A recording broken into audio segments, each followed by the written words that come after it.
Hey guys, what is going on? Welcome back to the workbench for another quick how-to video on making C&D or construction demolition loads. And again, this is another project that I get asked about all the time on how to do these, and it is actually quite simple. What you're going to need to use, however, is a little bit more complicated than what we did with the tarp dirt load for the gondolas. This is requires a bit more material and a little bit more, a little bit more effort and time and everything else to get it right. And also there's a bit more attention to detail on the kind of load it is too, in particular the kind of material that it's hauling. So we'll go ahead and get into this. As you guys know, I make a lot of the C&D loads for my construction demolition cars from scratch, and as you've been watching my last couple how-to videos, or not my how-to videos, but my weathering videos, I've shown some of my C&D cars, which I'll go ahead and pull one as an example into the shot here. This is one of my BFTX cars, and you can see the C&D load inside the car. This is what we're going to be making today. And with these, construction demolition is basically particles and material containing drywall, cardboard, plywood, plaster, just about everything really, paint cans, you name it, it's all inside these. It's a mixture of just about everything. And most of the stuff is hauled out of New York City, the Bronx area, New Jersey, etc. and is shipped by rail in these older cars. So what I want to do is show you how to make the loads now real quick. Basically you're going to need a couple different materials for this particular project, and most importantly what we'll be using is a styrofoam base, which I've already pre-cut here. And what this is actually a styrofoam block from one of the Athearn RTR diesel boxes. If you guys know the packaging, there's two pieces of foam at the top and bottom of each packet, just as kind of a protection of the locomotive inside the box. And I took a piece of foam like this.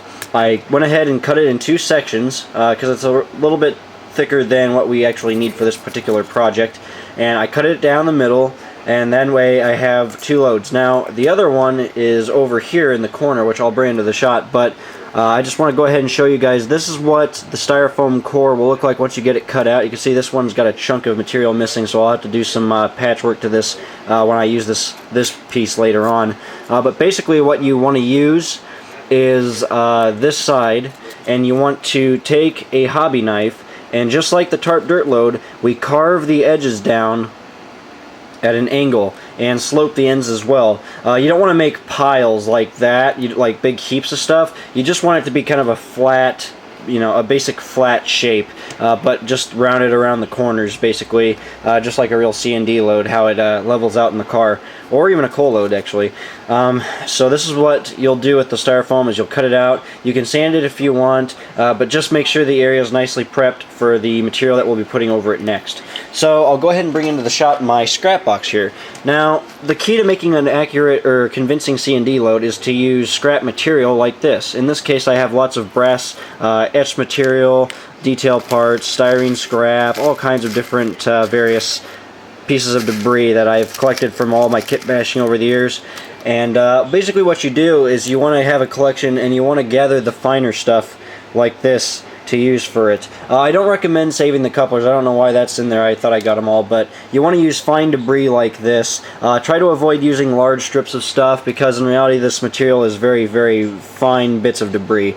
So you'll want to use something about like this for the load.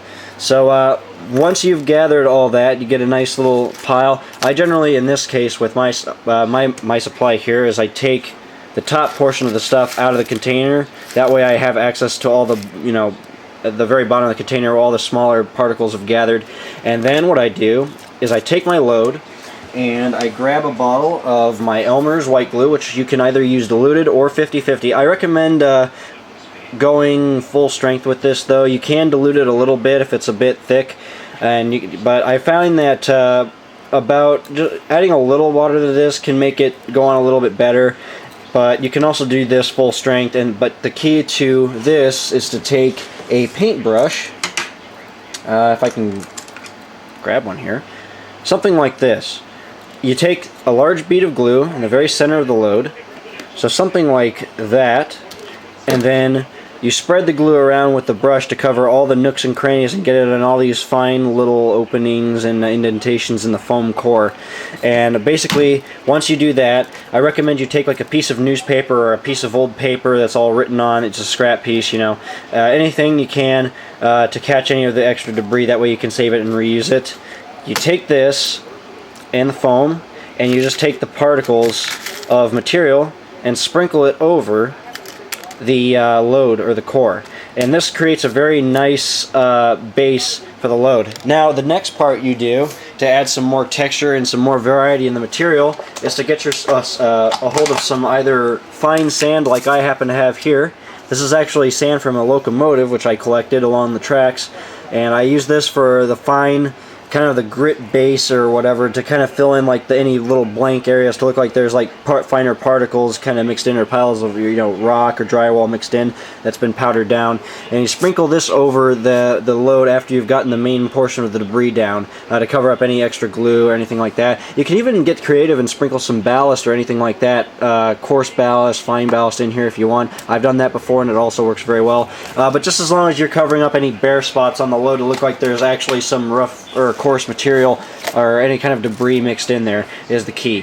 So basically once you do that, the next portion is, or the next part of this is to let this dry and set up real well. Now I'll actually show you how to do something here. I apologize that I wasn't able to show it, but it just takes too long because the glue, like I said, takes quite a while to dry. But basically, once you've sprinkled all the debris, all the sand on it, you should get something like this.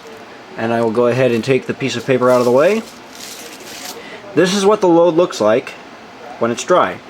You can see you have all the fine particles, larger pieces of material, and just about everything else mixed in, and the sand and the ballast mixed in as well for all that fine debris. And basically this makes a really nice C&D load, and everything is really tack glued in place basically. But now the next step with this, once you've let this dry, about 24 hours, I recommend about 24 hours or 16 hours, anything like that, overnight even, I would say you just make sure it's not so tacky, because what we're going to do, now what we're going to do next is we're going to spray paint this. So I'll go ahead and move the camera and show you guys this next step.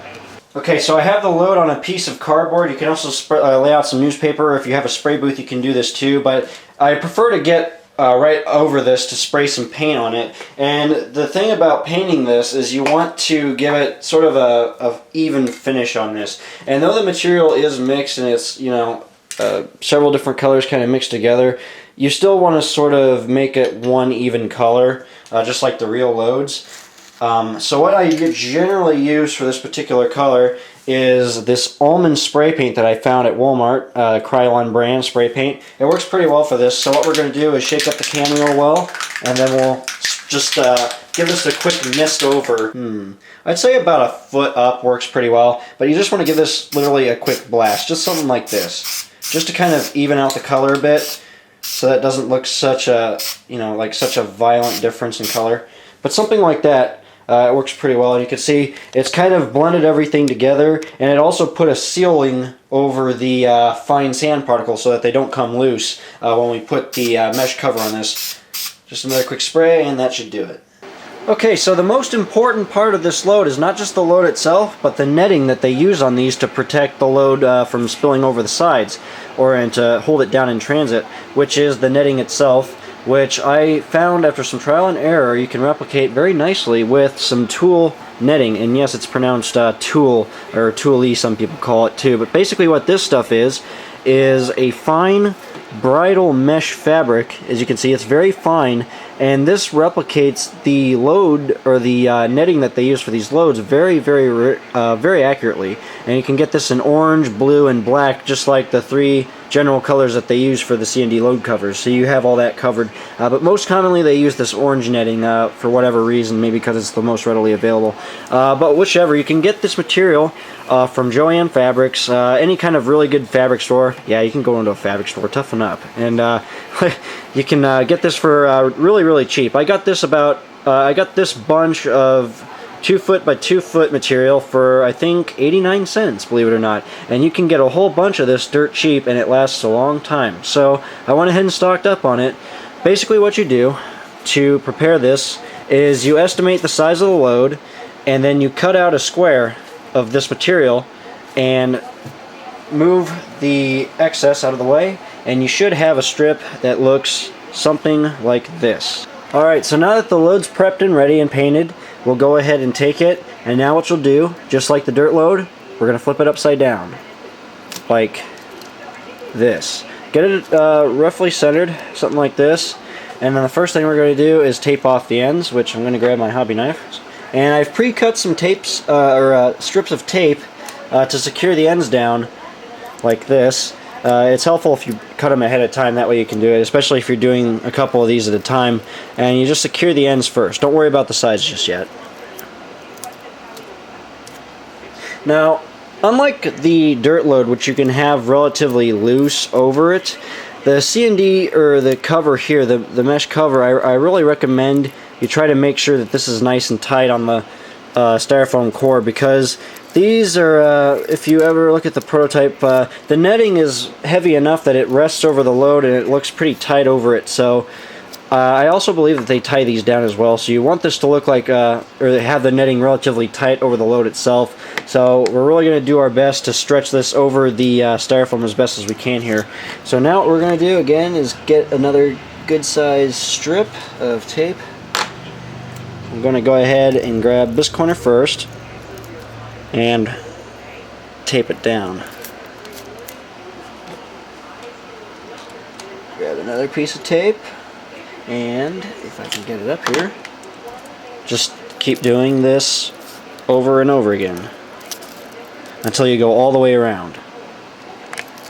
Okay, so once you get the net all tied down, it's nice and tight, you should, get something that looks like this, as you can see. And that's basically your C&D load. It's a very, like I said, relatively easy to make. It takes a little bit more time to make, but it still looks very good in the end. So now what I'll go ahead and do is bring my car into the view here, and I'll drop the load in.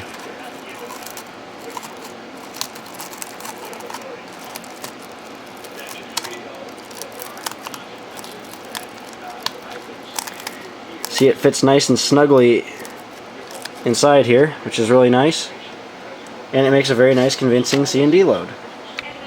Alright, so you can see we have a completed load sitting in the car now, and it's ready to go. So hopefully this video was helpful to you guys. I'm glad I was able to finally show you guys how to do these loads, because I've gotten so many questions on how to do them, but basically that's how you do it. Like I said, if you have any questions about this, let me know. You can leave a comment below. You can get a hold of me on Facebook. Look up my my Facebook page, Dan's Custom Trains, if you would like. And be sure to stay tuned for more projects. I'll have some more coming up here pretty soon, and I'll also have another layout update coming up very soon. So thanks for watching, guys. As always, take care and have a great day.